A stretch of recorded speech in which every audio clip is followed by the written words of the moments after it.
Yo, what's up mga kaotits, na magandang hapon po sa ating lahat. Yun ay muli ay panibagong araw, panibagong update tayo ngayon. So ngayon po ay araw na naman po ng Miyerkules. So makakapag-update na naman po tayo. So today is my race day, day off po. Nakapag-day off naman si Tito Tans TV. Yan, so kasama ko pala si Sir Royal P. Ito po yung kanyang pinakamahal na alagang motor. Yan, so nakisabay po tayo.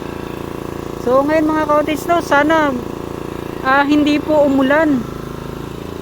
Yan oh. Umambon na kasi mga kaotits. Sana magamit na rin yung drone na dala-dala natin ngayon.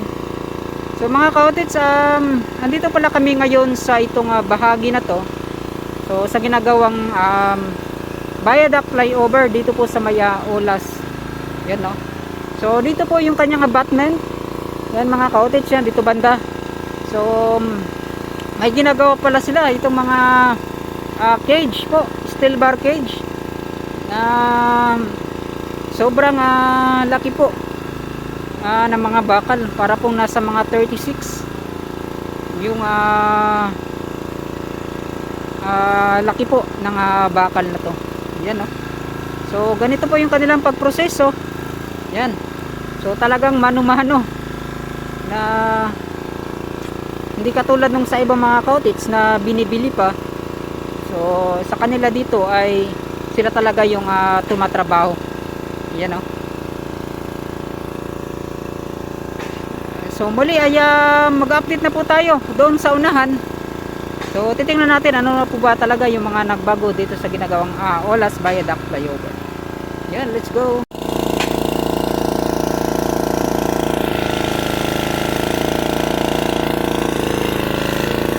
So yun po mga kaotits, ito po yung dulo nito. Itong sa abutment na po niya. Yan, so magkukonekta po doon sa unahan sa may Davao Bukidnon Road, no? O yung bago ngayon, yung tinatawag nilang Olas Road. Yan.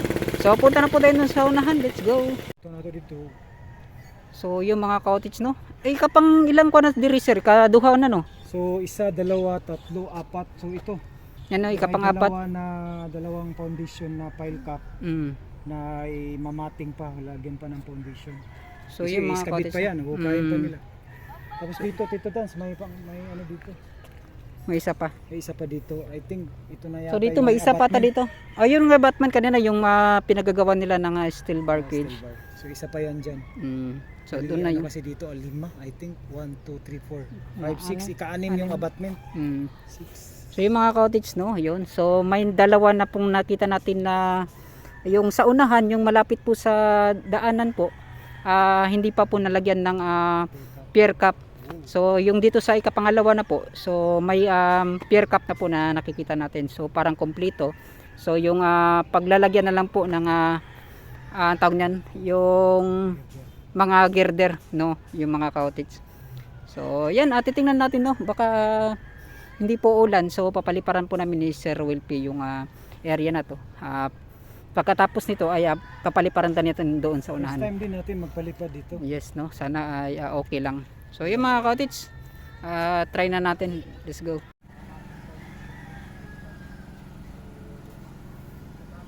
Yan mga cottage na.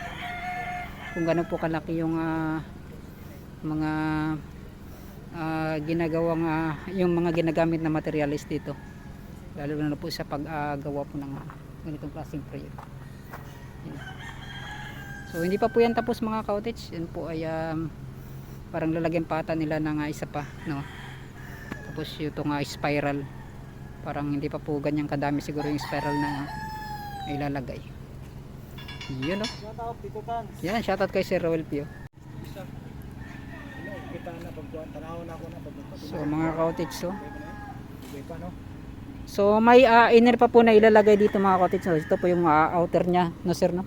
So ilalagyan pa ng bakal. Upat yapong kabuk ang sa inner ani. Upat yapong kabuk ang sa inner, or upat yapon so yung mga cottage, no, yung sa outer apat po na bakal na 36 mm. So diri na siya butang.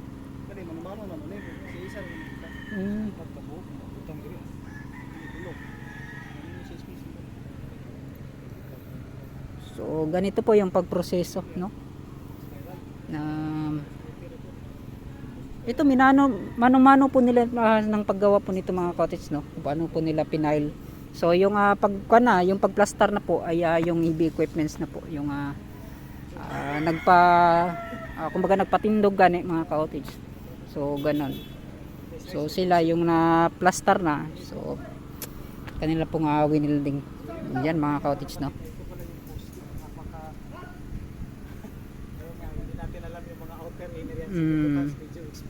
Hindi, yung sinabi niya kanina kasi mga cottage, yung paggawa kasi nito. So may inner at outer din daw mga cottage. Yes. So yun mga cottage, no, at punta na tayo dun sa mga cottage, yung batment niya pala hindi po dito. So dyan po daw mga cottage yung nakita po natin. So nilagay lang po yan nila. So akala ko po dyan talaga yung batment po niya. So dyan po banda mga cottage, no. Yan. Oy, shoutout kay sir. Shoutout sir. Yan, no. So dyan pala po sila parang gumagawa po ng spiral, no. Dyan banda may heavy equipments. Ngayong hapon sir. Kami nagtrabaho ng spiral. Kami nagtrabaho. Yan, no. So unsa dili na siya machine gid ani sa pagbuhat, no. Na. So asa dapit sir? Nasa sulod. Yan. So di lang natin pakita mga cottage, no. Unsa pangalan sa machine nga iyang pagkakuan ani?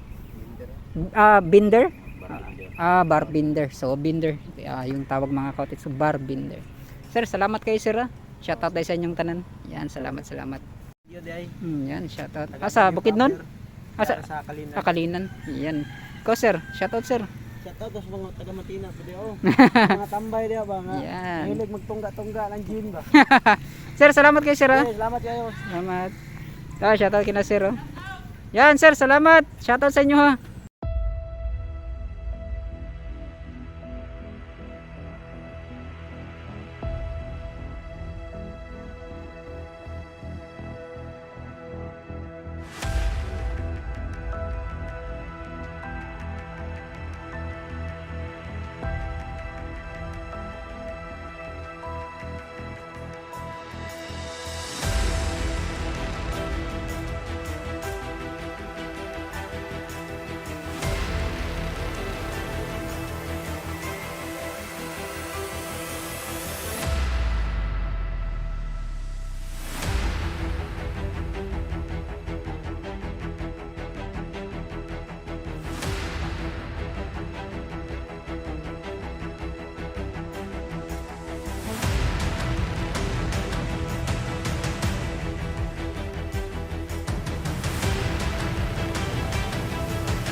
Yo, what's up mga cottage, no? Yun, at kanina po dyan po tayo sa loob niyang paggawa po ng mga poste, foundation, no?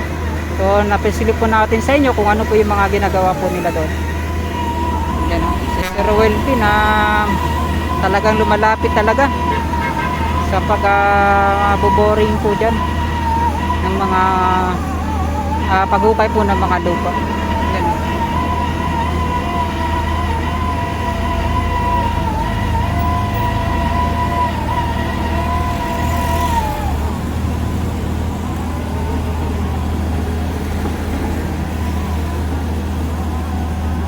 Yun no. So ito na po yung sa dulo po dito sa may Davao Bukidnon Road, yung paghukay po nila at paggawa po ng mga paggawa po ng poste. So dito na po yung daanan po, yung papuntang Turil. Yan no.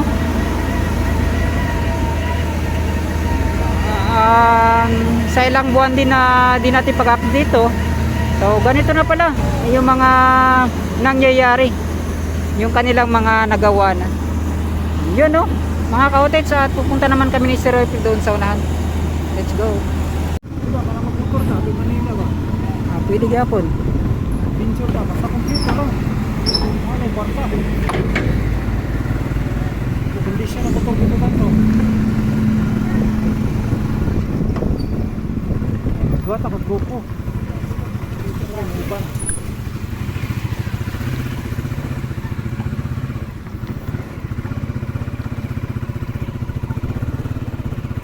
So ang change oil lang ni Tito Tans every month. Tama po.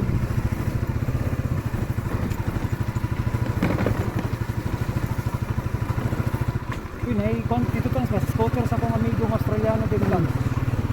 65 lang yung baligya Tito Tans. Scooter nga katong yung ginagamit na pula ba 160, 170. Magkita ka dito. Ay kwarta sir. Ha? Ay kwarta. Tapos man ay baligya. Bili niya dito ba dito sa Australia. Oh, wala lang sa bida niya yung motor Tito Tans ko. Kan kayo ha? Gani. Kuha na dito rin tapos kay kon.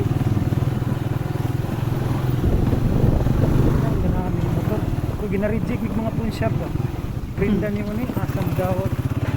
Arte kay pawn shop ko. Lang sila branded.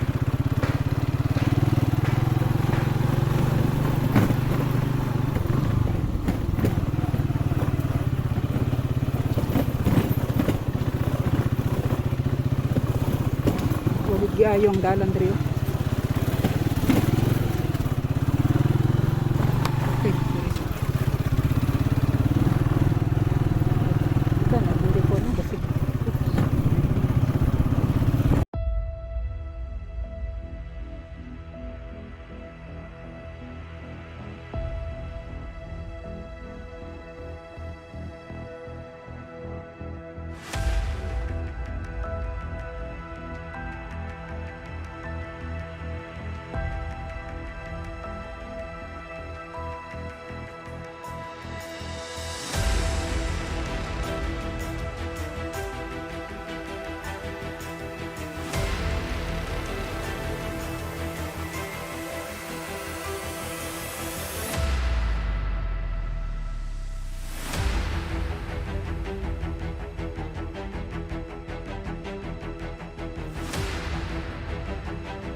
So yung mga ka-outage, no, yung paggawa pa nila at itong latag po ng girder na 2468. So yung mga ka-outage, may tanong pala ako, no, doon pala kasi sa Maymaa, yung pila ka girder ang nabutang, sir. Kay diri magud 8 sa yung nalalaman ko talaga kasi doon po sa may Santa Ana sa paggawa din ng flyover doon. Siyam kasi na girder yung kung di po ako nagkakamali. So dito is 8. So parang mas malawak pa po yung daanan kasi doon may sidewalk. So dito hindi natin alam kung may mga sidewalk ba side by side na ganun din kalaki, ganun din kalawak katulad ng sa Santa Ana flyover, no, doon sa ginagawang Davao Coastal Road. So dito kasi napansin po ninyo is 8 lang po yung girder na inilatag. Yan. So yan po yung napansin ko sa paggawa po ng tulay. Yan.